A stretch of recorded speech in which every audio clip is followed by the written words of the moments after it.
এই পর্যায়ে আমাদের সামনে মূল্যবান বয়ান পেশ করবেন এই মাহফিলের প্রধান অতিথি, প্রধান মেহমান, প্রধান বক্তা হযরত মাওলানা কারি আব্দুর রহমান মোল্লা সাহেব। হযরত মাওলানা কারি আব্দুর রহমান মোল্লা সাহেব, আমি হযরতের মূল্যবান বয়ান পেশ করার জন্য বিনীতভাবে অনুরোধ করছি।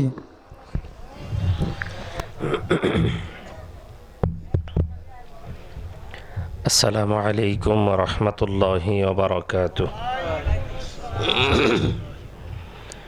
নাহমাদুহু ওয়া নুসাল্লি আলা রাসূলিহিল কারীম। আম্মা বা'দ। فأعوذ بالله من الشيطان الرجيم. بسم الله الرحمن الرحيم.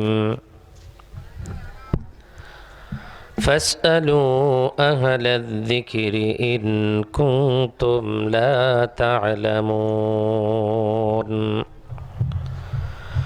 قال النبي صلى الله عليه وسلم: خيركم من تعلم القرآن وعلمه، أو كما قال عليه الصلاة والسلام. إن الله وملائكته يصلون على النبي يا أيها الذين آمنوا صلوا عليه وسلموا تسليما. اللهم صل على محمد وعلى آل محمد كما صليت على إبراهيم وعلى آل إبراهيم إنك حميد مجيد. اللهم بارك على محمد وعلى آل محمد كما باركت على إبراهيم وعلى آل إبراهيم إنك حميد مجيد. لا إله إلا الله. মঞ্চের জন্য মাইক কয়টা আছে? ওই কই দিছেন? ওইখানে থেকে আর এইখানে মাইক টানাইতে কে বলছে আপনাদেরকে? না না না না, হরেন দিবেন বক্তার দুই পাশে দুইটা হরেন এইভাবে দিয়ে রাখবেন। ওই দিক থেকে দিয়ে রাখছেন।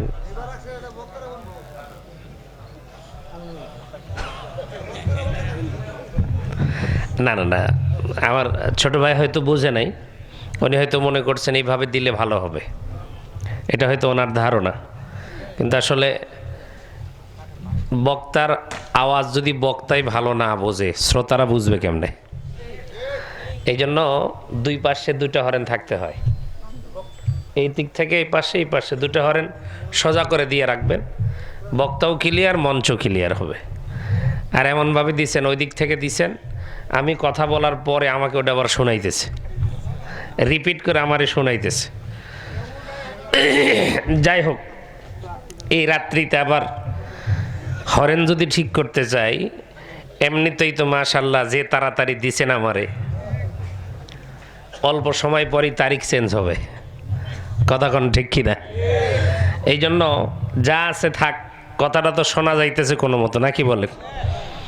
আমার ভাইকে বলবো দেখেন আর একটু সাউন্ড বাড়ানো যায় নাকি, দিয়ে দেখেন। আর আমরা আলহামদুলিল্লাহ আমাদের কাজ আল্লাহর উপরে তাওয়াক্কুল করে শুরু করি, এটা মহব্বত দিয়ে দিল খুলে। মাইকের আওয়াজ না হয় নাই, আপনাদের গলার আওয়াজ আছে তো? কথা কয় না? আছে তো? আছে। তাহলে যদি থাকে ওই আওয়াজটা দিয়ে, মাইকালার জিকির না, আমার জিকির না, সভাপতি সাহেবের নামের জিকির না, কার নামের? আর একটু আওয়াজ করে বলেন, আর একবার বলেন। তাহলে সেই আল্লাহর নামের জিকিরটা একটু আওয়াজ দিয়ে করা যাবে কি? তাহলে একটু মহব্বত দিয়ে সকলে একটু বলেন, লা ইলাহা ইল্লাল্লাহ,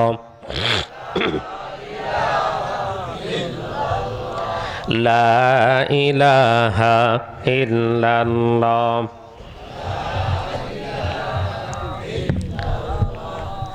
লা ইলাহা ইল্লাল্লাহ।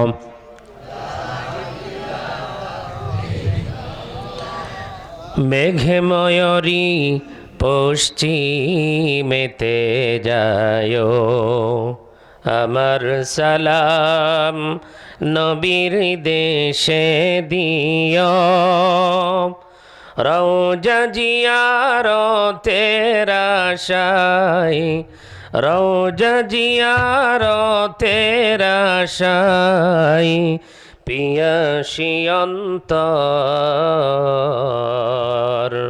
যেথায় আমার প্রিয় রাসূল ঘুমাই নিরন্তর, যেথায় আমার প্রিয় নবী ঘুমাই নিরন্তর, লা ইলাহা ইল্লাল্লাহ, লা ইলাহা ইল্লাল্লাহু মুহাম্মাদুর রাসূলুল্লাহ সাল্লাল্লাহু আলাইহি ওয়াসাল্লাম। আলহামদুলিল্লাহ, পশ্চিম পাবিয়াজড়ি বাজার ফরকানিয়া কওমি মহিলা মাদ্রাসার উদ্যোগে আজকের এই ইসলামী মহাসম্মেলনের সম্মানিত সভাপতি শাইখুল হাদিস হযরত মাওলানা মাহবুবুর রহমান শামীম, মাজিয়াইল মাদ্রাসা ও খতিব গরকান্দা মসজিদ, সহসভাপতি আলহাজ মৌলভী আমিরুজ্জামান, সাবেক ইমাম ও খতিব পাবিয়াজড়ি বাজার মার্কাজ মসজিদ সহ আজকের মাহফিলের প্রধান অতিথি, আমন্ত্রিত অতিথি, বিশেষ অতিথি বৃন্দসহ আসমানের নিচে জমিনের উপরে সেরেতাজ উলামায়ে কেরাম, সামনে বসা দিন দরদি ইসলাম প্রিয় মুসলমান বাবাজিরা, সমবয়স্ক যুবক ভাইয়েরা, পর্দার অন্তরালে বসা আছেন আমার পর্দা নিশিন মা ও বোনেরা, সকলের প্রতি আমার অন্তরের অন্তরস্থল থেকে শুভেচ্ছা এবং মোবারকবাদ জানিয়ে সেই মহান মালিকের দরবারে শুকর আদায় করব যে আল্লাহ সুবহানাহু ওয়া তাআলা আমার মতো নগণ্য গোলামকে আপনাদের খেদমতে উপস্থিত হওয়ার তৌফিক দান করেছেন। আমি মজমায় উপস্থিত হতে পেরে ব্যক্তিগতভাবে আল্লাহর উপরে খুশি। আপনারা যারা এসেছেন, বসেছেন, এই মজমায় আসতে পেরে, বসতে পেরে আপনারা আওয়াজ করে বলেন তো দেখি, খুশি না বেজার? খুশি করার মালিক কে? যেই আল্লাহ পাক আমাদেরকে খুশি করে এত সুন্দর একটা জান্নাতের বাগানে বসার সুযোগ করে দিলেন, আমরা সেই আল্লাহর প্রশংসা করি। আল্লাহর দেওয়া জবান দিয়ে উচ্চ আওয়াজে বলি আলহামদুলিল্লাহ। নবীর উপরে দরুদ ও সালাম মহাব্বতে সকলেই পড়ি সাল্লাল্লাহু আলাইহি ওয়াসাল্লাম। মুআজ্জাজ মুহতারাম, আমি লম্বা সময় আপনাদের খেদমতে কথা বলার চেষ্টা করব না, অল্প সময় কিছু কথা বলে আপনাদেরকে নিয়ে দোয়া করব ইনশাআল্লাহ। কিন্তু কথা শুরু করার আগে এই সাইটের বসার মোটামুটি একটা সাইজ আছে, কিন্তু এই সাইটে অর্থাৎ এই আমার সোজা এই খুঁটির এই পাশের বসার খুব একটা সাইজ ভালো না। তবে আপনাদের বুদ্ধি আছে মাথায়, বলে হুজুর আমরা এই সাইটে মানুষ কম, এই জন্যে ফাঁকা ফাঁকা হয়ে একদম মাথা পর্যন্ত আছি, আর এই পাশে মানুষ বেশি, এই জন্য আমরা কাছাকাছি বসেও একদম শেষ মাথা পর্যন্ত। আসলে মাহফিলে বসার নিয়ম এটা না, পেছনে পুরা ফাঁকা থাকে থাক, কিন্তু সামনে ফাঁকা রাখা যায় না। আপনারা যদি রাগ করেন তাইলে যেখানে আছেন সেখানেই থাকেন, আর যদি একটু খুশি হয়ে সোয়াবের নিয়তে একটু যদি কষ্ট করে আমার কাছাকাছি আসা যায় তাইলে একটু আসেন, আমার কাছেও ভালো লাগবে, আল্লাহর কাছেও দোয়া করব, আল্লাহ পাক আপনাদের আমল নামায় যেন ডবল নেকি লিখে দেয়। একটু জোরে কন্যা আমিন। নেকি দেওয়ার মালিককে আরো জোরে বলেন আল্লাহ। একটু মহব্বত করে সকলে মাশা আল্লাহ আলহামদুলিল্লাহ। এই তো ভালো লাগতেছে। ওই যে পেছনে আমার ছাত্র ভাইয়েরা বসা, ছাত্র ভাইয়েরা হয়তো পেছন থেকে চিন্তা করতেছে, হুজুর আপনি শুরু করেন, তারপর আমরা এখান থেকে যাব। না, অসুবিধা নাই, যাওয়ার রাস্তা চতুর্দিক দিয়ে খোলা, আমি কাউকে বাঁধে রাখতে পারবো না। কথা কোন ঠিক কিনা? হ্যাঁ, এই জন্য একটু মাহফিলের পরিবেশটা শুরুতে শুরু করে নিই, এরপরে যা হয় হবে। আল্লাহর উপরে তাওয়াক্কুল করে আমরা কথা শুরু করব। একটা তাকবীর দেন, লিল্লাহে তাকবীর। না হয় না, এই আওয়াজ দেওয়া হয় না। একটা আওয়াজটা এমনভাবে করেন যাতে মনে হয় রাত 8টা বাজে। একটু আওয়াজ করেন তো দেখি, লিল্লাহে তাকবীর। অনেকেই আছে, অনেকেই চিন্তা করতেছে হুজুর এত জোরে বলতেছেন, আপনি একলাই বলেন, আমাদেরও তো ঠেকা পড়ে নাই। অনেকেই এমনও আছে এই মজবার ভিতরে মুখ দিয়ে আওয়াজ বের করবে না, যতই ওয়াজ করি কাজ হবে না। কিন্তু ওনারা তাকবীর দিবে, নেতার জন্য রেডি করে রাখতেছে। কয় 15 বছর নির্বাচন হয়নি, সামনে নির্বাচনে কোদা লাগবি। কি কথা কন না কা? 15 বছর নির্বাচন হয়েছে? হ্যাঁ হয়েছে, সেই রকম হয়েছে আর কি। কিন্তু সামনে তো কোদা লাগে নাই, মানে জিকির করা লাগে নাই। আমার নেতার চরিত্র, ওই যে দেখেন সেই পবিত্র, ওই পবিত্র নেতাদের স্লোগানের জন্য কি স্লোগান রেডি করতেছেন নাকি? স্লোগান দিতে হবে কার? এ মুসলমান যারা আছেন জবানটা খুলে বলেন, স্লোগান হবে কার? আল্লাহর নামের স্লোগান আসতে হবে না জোরে হবে? এতদিন স্লোগান দিতে পারেন নাই, জবান বন্ধ ছিল, মুখ দিয়ে আওয়াজ বের হয় নাই, এখন আওয়াজ বের করতে কোনো অসুবিধা? আরো জোরে বলেন আছে? যেই আওয়াজ বের করতে কোনো অসুবিধা নাই, আসমানের মালিক আল্লাহ, জমিনের মালিক আল্লাহ, সেই আল্লাহর নামের স্লোগান আকাশ বাতাস মুখরিত করে একটু দিতে চাই। আওয়াজ করে সবাই বলবেন লিল্লাহে তাকবীর। ভাল লাগে তো? আল্লাহু আকবার শুনতে ভালো লাগে না খারাপ লাগে? খারাপ লাগবে তাদের, শয়তানের ওয়াসওয়াসায় মাথা নষ্ট হয়েছে যাদের। কথা কোন ঠিক না বে ঠিক? আমরা আরেকবার একটু তাকবীর দেব, লিল্লাহে তাকবীর, লিল্লাহে তাকবীর। আলহামদুলিল্লাহ। কষ্ট দিলাম? মন খারাপ করলেন? অল্প কয়েক মিনিটের জন্য একটু শোনেন, অল্প কিছু কথা। আমি একটা আয়াতে কারিমা তেলাওয়াত করেছি। আল্লাহ বলেছেন, ফাসআলু আহলায যিকরি ইন কুনতুম লা তা'লামুন। যেই বিষয় সম্পর্কে তোমার ধারণা নাই, জানা নাই, ওই বিষয় সম্পর্কে যার ধারণা আছে, জানা আছে, তার কাছে যাও, তার কাছ থেকে জেনে নাও। কথা কার? আল্লাহর। এখানে আপনারা আসছেন জানার জন্য না জানানোর জন্য? একটু জোরে বলেন। জানার জন্য। কেন আসছেন? যে কোন কাজ করলে জাহান্নাম থেকে বেঁচে আল্লাহর জান্নাতে যাওয়া যায়, কোন কাজের মাধ্যমে আল্লাহকে রাজি খুশি করা যায়, এমন কিছু কথা জানার জন্যই তো আমাদের এখানে আসা। তার মানে হলো আপনার এই জায়গায় আসার পেছনে উদ্দেশ্য আছে না নাই? আমি আব্দুর রহমান সুদূর বগুড়ার থেকে এই জায়গায় আসছি, এমনি এমনি আসি নাই। আমারও আসার পেছনে একটা উদ্দেশ্য আছে। এবং আজকের মাহফিলের আয়োজন যারা করেছে, তারাও এই আয়োজনটা যে করেছে এমনি এমনি করে নাই। এই আয়োজন করার পেছনে তাদেরও একটা উদ্দেশ্য আছে। আমি একটু আপনাদের কাছ থেকে জানতে চাই, বলেন তো, আসমান এবং জমিন যা কিছু আল্লাহ সৃষ্টি করেছেন, এগুলোর পিছনে কোনো উদ্দেশ্য আছে না নাই? এখন বলেন তো দেখি, আসমান সৃষ্টি করেছেন আল্লাহ পাক কার জন্য? বলেন। মানুষের জন্য। বলবেন হুজুর আমাদের জন্যই? জি, আল্লাহ কোরআনে বলেছেন, হুয়াল্লাযী খালাকা লাকুম মা ফিল আরদি জামিআ সুম্মা ইসতাওয়া ইলাস সামাই ফাসাওয়াহুন্না সাবআ সামাওয়াত ওয়া হুয়া বিকুল্লি শাইইন আলীম। আল্লাহ কোরআনুল কারীমের মধ্যে বলেছেন, আসমান এবং জমিনে আমি আল্লাহ পাক যা কিছু বানাইছি সব তোমাদের জন্য। তাহলে এগুলো বানাইছে আল্লাহ আমাদের জন্য। আসমান বানাইছে, চন্দ্র সূর্য গ্রহ নক্ষত্র যা কিছু, এই জমিনকে আল্লাহ পাক বিছানা স্বরূপ করে দিয়েছেন, রাতকে ঘুমানোর জন্য আরামদায়ক করে দিয়েছেন, সূর্যটাকে আল্লাহ পাক আড়াল করে দিয়া রাত দিয়েছেন, এই রাতের মধ্যে আপনি ঘুমাবেন, সব কিছু করেছেন আমাদের জন্য। এমনি এমনি করছেন না, আল্লাহরও কোনো উদ্দেশ্য আছে।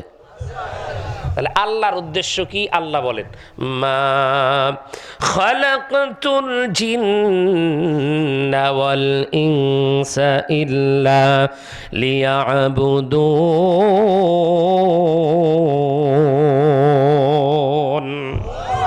আল্লাহ বলেন, গোলাম, জিন আর ইনসানকে একমাত্র আমি আল্লাহ পাক আমার দাসত্ব আর গোলামি করার জন্যই বানাইছি।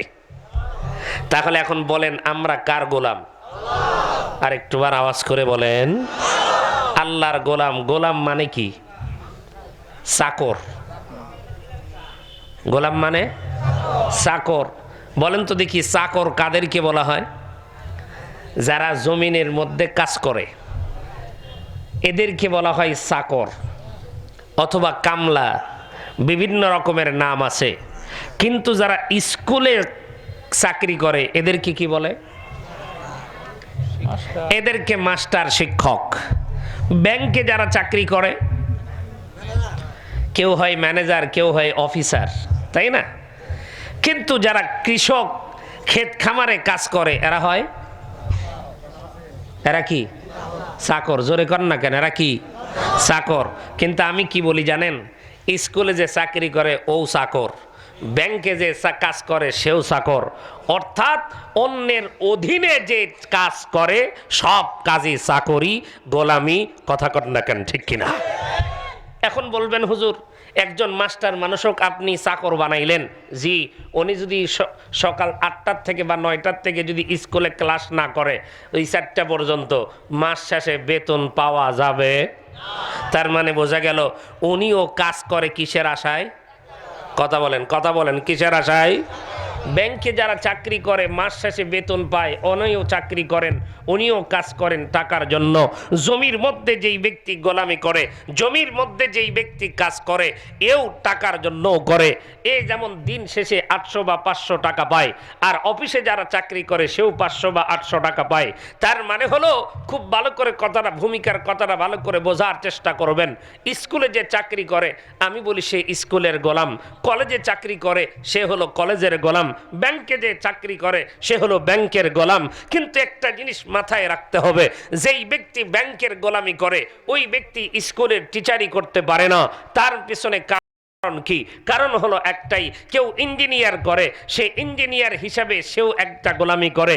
কেউ ডাক্তারি করে, ও ডাক্তারও রুগীর সেবা করে, রুগীর কর্ম করে, রুগীর কাজ করে টাকা ইনকাম করে। প্রত্যেকের পিছনেই একটা উদ্দেশ্য আছে। কিন্তু মুসলমান একটা জিনিস ভালো করে বুঝবেন, আমি আব্দুর রহমান আজকে ওয়াজ করতে পারি হয়তো ঘন্টার পর ঘন্টা, কিন্তু একজন যদি অ্যাপেন্ডিসাইড কোনো রুগী আসে, আর ওই রুগী যদি আমার কাছে নিয়ে আসেন, আমার পক্ষে কি ট্রিটমেন্ট দেওয়া সম্ভব? তাহলে যাইতে হবে কার কাছে? ডাক্তারের কাছে। তার মানে বোঝা গেল, এখন ডাক্তারকে যদি আমি ইশারা বুঝছি তো, প্লিজ আমি ইশারা বুঝছি। একটা জিনিস হলো, শোনেন, এখন আমি মঞ্চে বসেছি, সামনে যারা আছে আমি তাদেরকে আমার মতো করে একটু সিস্টেম করতে দেন, তাইলে ভালো হবে। সম্মানিত উপস্থিতি, আমি যেই জিনিসটা আপনাদেরকে বোঝানোর জন্য বলতেছিলাম, আমার দিক তাকান, এই মঞ্চের ভিতরে আমি বলতেছি কোরআনের কথা। কোরআনের চাইতে দামি পৃথিবীতে আর কিছু আছে নাকি? আওয়াজ করে জোরে বলেন, আছে? কোরআনের দাম সবচাইতে বেশি না কম? আরো জোরে বলেন, বেশি না কম? কোরআনের দাম সবচাইতে বেশি। অতএব কোরআনের কথার দিক গুরুত্ব দেন।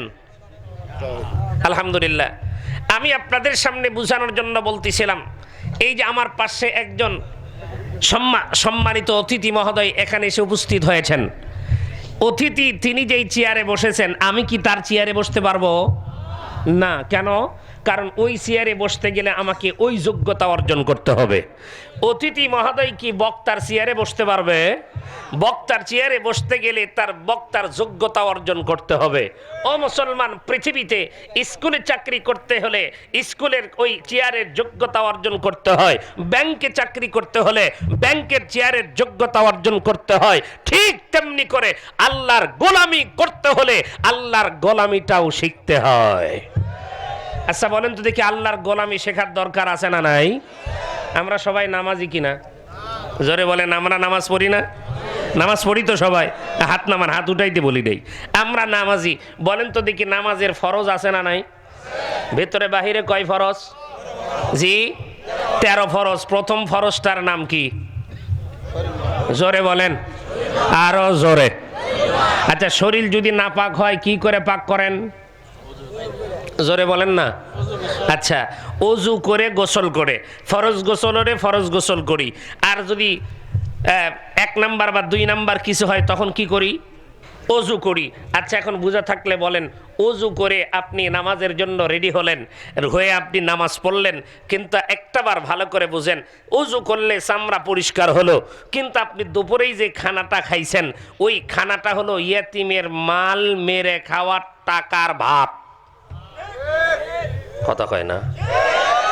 আপনি যে সুদের টাকা লাগাইছিলেন ওই সুদের টাকার গোশত, ঘুষের টাকার হলো আপনার পায়েস, এগুলো দিয়ে আপনি খায়া যদি নামাজ পড়তে যান, অজুর মাধ্যমে না হয় চামড়া পরিষ্কার হলো, চামড়া পাক হলো, দেহ পাক করবেন কি দিয়া? আওয়াজ করে বলেন, কথা কি বুঝাইতে পারছি না পারি নাই? তাহলে আপনার দেহটাকে পাক করতে হলে ঘুষ বন্ধ করার দরকার আছে না নাই? সুদ বন্ধ করার দরকার আছে না নাই? এগুলো যদি বন্ধ করতে চায়, আমার আপনার দুনিয়ার জমিনের আইন বাস্তবায়ন করে কখনো সম্ভব হবে না। আল্লাহর জমিনে আল্লাহর কোরআনের আইন বাস্তবায়ন করা লাগবে। কথা কোন ঠিক কিনা? আমি এই বিষয়গুলোই আপনাদের সামনে, প্রকৃত পক্ষে আল্লাহর গোলামি হতে গেলে কোন শিক্ষার দরকার, এর উপরেই মুক্তাসার কিছু কথা আপনাদের খেদমতে বলবো। কিন্তু কথা হলো, বক্তার দাওয়াত এক জায়গায় থাকলেও নেতার দাওয়াত এক জায়গায় থাকে না।